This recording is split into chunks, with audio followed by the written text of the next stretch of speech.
কেমন লাগে রূপের মতো জকজক হতে?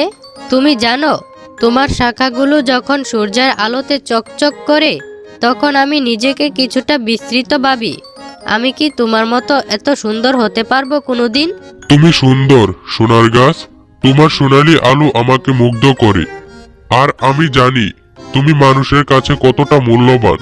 তবে আমার রূপালী পাতাগুলোর নিচে একটু শান্তি রয়েছে, এক ধরনের নরম সৌন্দর্য যা কখনো চমকপ্রদ নয়, কিন্তু সব সময় প্রশান্ত হয়ে থাকে। আমি জানি মানুষের দৃষ্টি সবসময় আমাকে আকর্ষণ করে।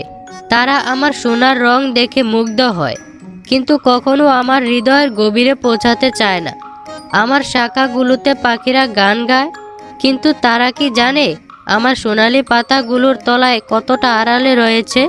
ঠিক, মানুষ যখন শুধু বাহ্যিক সৌন্দর্য দেখতে থাকে তখন তারা হারিয়ে ফেলে সেই শান্তি যা আমরা নিজেদের মধ্যে ধারণ করি। তবে সোনার গাছ, তোমার সোনালী রং অনেক কিছু বুঝিয়ে দেয়। তুমি কখনো তাদের কাছে অমূল্য রত্নের মতো থাকো, আর আমার মতো নরম রূপালী পাতাগুলি অন্তরে শান্তি দেয়।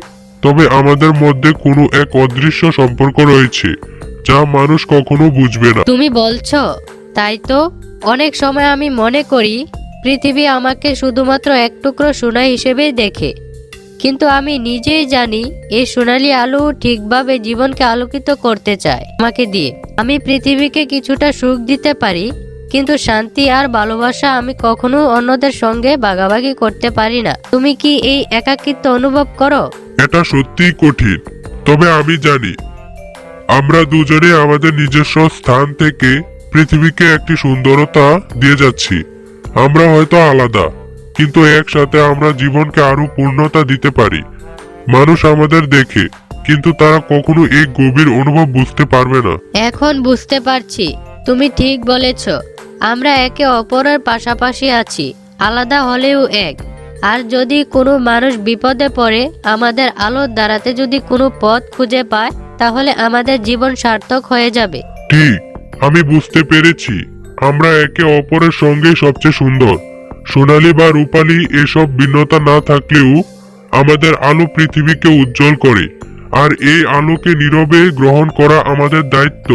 আমরা যদি নীরবে না থাকি তাহলে মানুষ আমাদের খারাপ বলবে, তাই আমাদের দুজনের উচিত চুপ করে থাকা।